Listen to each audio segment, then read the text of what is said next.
Bien le bonjour les Reapers. Ça fait un petit bout de temps qu'on n'a pas fait de vidéo. En fait, on n'a pas fait de vidéo de tout l'été. Avec les fortes chaleurs qu'on a eues, les conditions n'étaient pas réunies pour pouvoir faire des vidéos de meilleure disposition. Il faisait beaucoup trop chaud pour pouvoir se poser dans une pièce la journée et filmer. Donc on a préféré laisser passer le temps de l'été, se reposer et revenir maintenant avec une meilleure disposition. Aujourd'hui, cette vidéo va inaugurer un nouveau partenariat qu'on a établi avec la boutique Cybergun Store. Pour parler de Cybergun Store, c'est une boutique basée dans la région parisienne, spécialisée dans les répliques de la marque Cybergun, comme son nom l'indique, qui existe depuis à peu près 25 ans. Et donc aujourd'hui, nous allons parler du Colt 1911 Railgun. Colt 1911 Railgun, fabriqué par KWC, entièrement en métal et sous licence officielle Colt. La collection des Railgun est disponible dans 5 modèles. Il y a le Stainless Dualtone, le Black Dualtone, Stainless Silver et le M45A1 Railgun en tan, la version utilisée par le corps des marines américains. Le M1911, aussi appelé automatique Colt Pistol ou ACP, Colt 45, est un pistolet semi-automatique 5 actions avec un chargement par cours républicain. Il a été le pistolet des forces armées des États-Unis de 1911 à 1985. Le M1911 est une des rares répliques à avoir été utilisée aussi bien pendant la Première que pendant la Seconde Guerre mondiale. Donc sur le dessus, nous avons un gros marquage avec le logo officiel de Colt. Rien sur le côté et sur le devant. Des marquages officiels des licences Colt, Cybergun et ainsi de suite. Le logo de Cybergun. Et de ce côté, quelques informations. Donc 6 mm, fonctionne à CO2.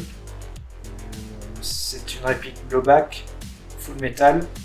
Le système de hop-up est un système propriétaire Bax. Et c'est un chargeur 17 billes.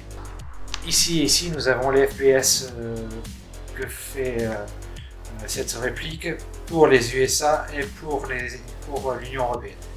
À l'intérieur, nous allons retrouver un livret, encore avec le marquage Colt, assez simple, assez basique.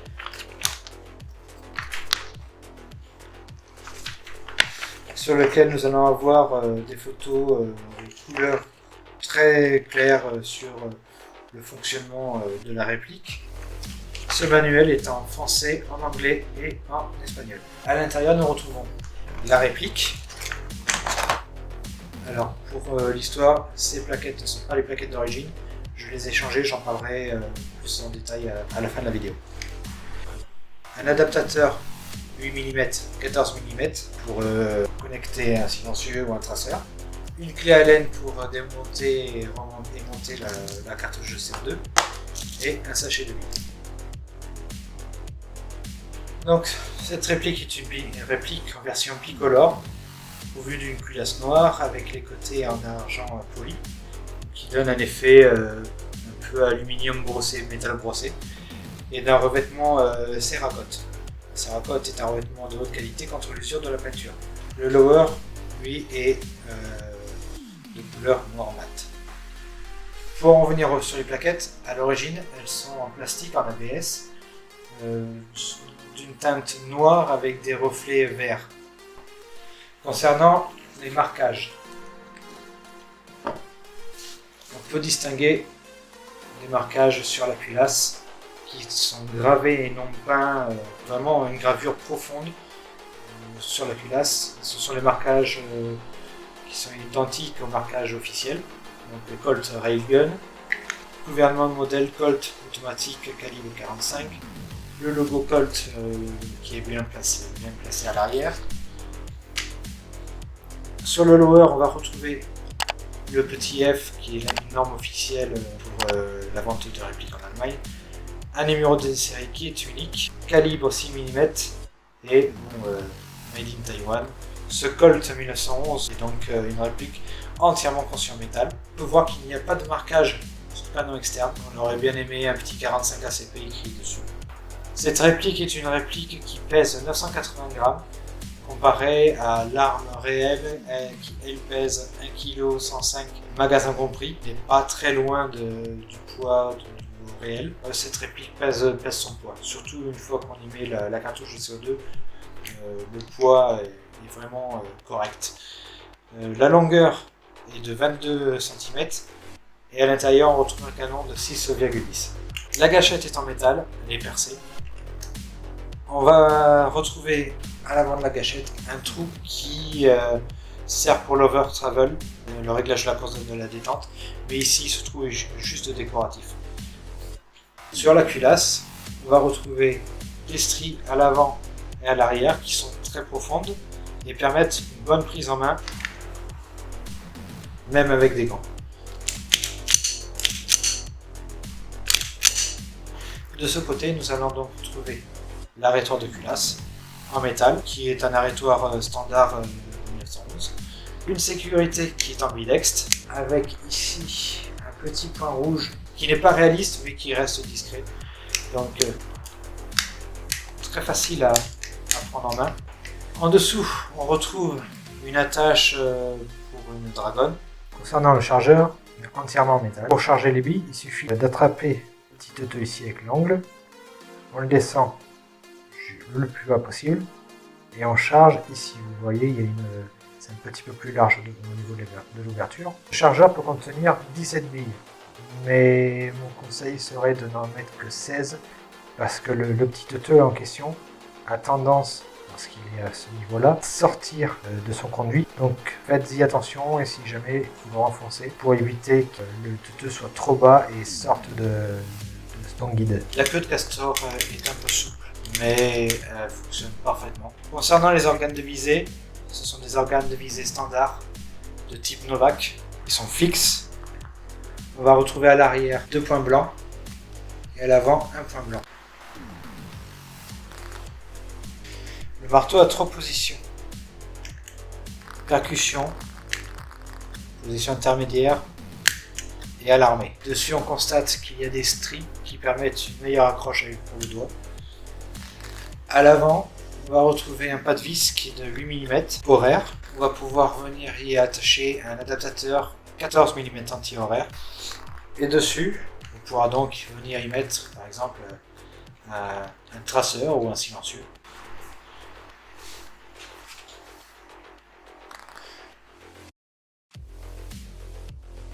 Concernant le démontage de cette réplique, il n'y a rien de plus simple. On amène la culasse jusqu'à cette position. On pousse le petit teuton ici qui va permettre de pouvoir sortir l'arrêtoir de culasse. Il faut bien entendu penser à enlever le chargeur. Et là, ça c'est bon. Ensuite, pour démonter, il suffit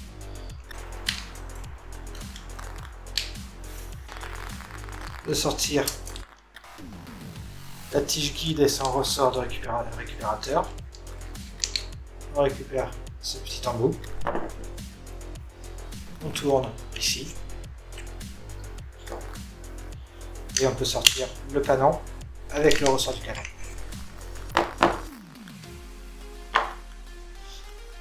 On constate que le canon est lui aussi full métal. On a ici la molette de réglage du hop-up. Alors, chose à savoir, c'est que cette réplique n'est pas compatible avec Tokyo Marui. La culasse ne se monte pas, les empattements ne sont pas les mêmes. Donc on ne pourra pas utiliser de système de customisation Tokyo Marui pour cette réplique.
Alors pour conclure sur cette réplique, que dire? Historiquement, j'aime bien les Colt 1900. C'est une arme que j'ai toujours trouvée très belle, mais au niveau de l'airsoft, c'était pas une réplique que je voulais, parce que ça fait partie de ces répliques les plus répandues sur les terrains avec les Glock. En allant dans une boutique, on m'a conseillé ce Colt. J'y suis allé en reculant et finalement, je regrette pas. J'aime cette réplique, vraiment. La sensation en main, le poids, la sensation du kick quand on tire avec, qui est puissant, mais sans trop l'être. C'est-à-dire qu'on va avoir une bonne sensation de kick, mais on va pas avoir un déséquilibre au niveau du tir comme j'aurais pu avoir avec le Desert Eagle par exemple. C'est une réplique très agréable à jouer. Franchement, pour une réplique que je ne voulais pas, je ne regrette pas mon achat. Maintenant, je vais avoir deux critiques à faire. Donc, une qui ne concerne pas la réplique en elle-même, mais le M1911 en lui-même. Donc la première critique, c'est sur l'arrêteur de culasse. Je trouve qu'elle est mal placée. Je n'atteins pas l'arrêteur de culasse. Soit je suis obligé de venir avec mon autre main, ou alors, c'est pour un gaucher, on pourra facilement l'attraper avec la main gauche, avec l'index. J'aurais une autre critique, c'est sur le rail Picatinny. Ce rail est un peu large, donc si je veux y mettre une lampe torche, ça passe pas. Il va falloir, dans ce cas-là, prévoir de investir dans une lampe torche qui va avoir des fixations réglables, pouvoir s'adapter à la largeur du rail. Hormis ça, c'est une réplique avec laquelle j'ai eu beaucoup de plaisir à jouer. J'en suis très content et que je vous recommande vivement. Concernant la peinture et le revêtement de protection pour la peinture, je ne dirais pas qu'il est parfait, mais il est très efficace malgré tout. En 2 ans, cette réplique est tombée une bonne trouzaine de fois. Je l'ai perdue 3 fois sur le terrain. On peut voir que les points d'impact, les points ne sont pas énormes. C'est vraiment dans les zones qui travaillent, qui ont touché le holster, mais de manière générale, pour une réplique qui a 2 ans, qui est peinte, j'ai pas à me plaindre sur la peinture. Comme je vous le disais en début de vidéo, cette review est faite en partenariat avec Cybergun Store. Cette réplique, vous pouvez la retrouver sur le store de Cybergun au prix de 130 €. Bien entendu, je mettrai les liens dans la description. Toujours en partenariat avec Cybergun Store, sera prévue une autre review d'une réplique personnelle et 2 autres reviews au moins de répliques venant de Cybergun Store, dont une qui à mon avis devrait être très intéressante et très originale. Si cette vidéo vous a plu, n'hésitez pas à commenter, liker et partager la vidéo. On se retrouve très vite pour une nouvelle review. Ciao.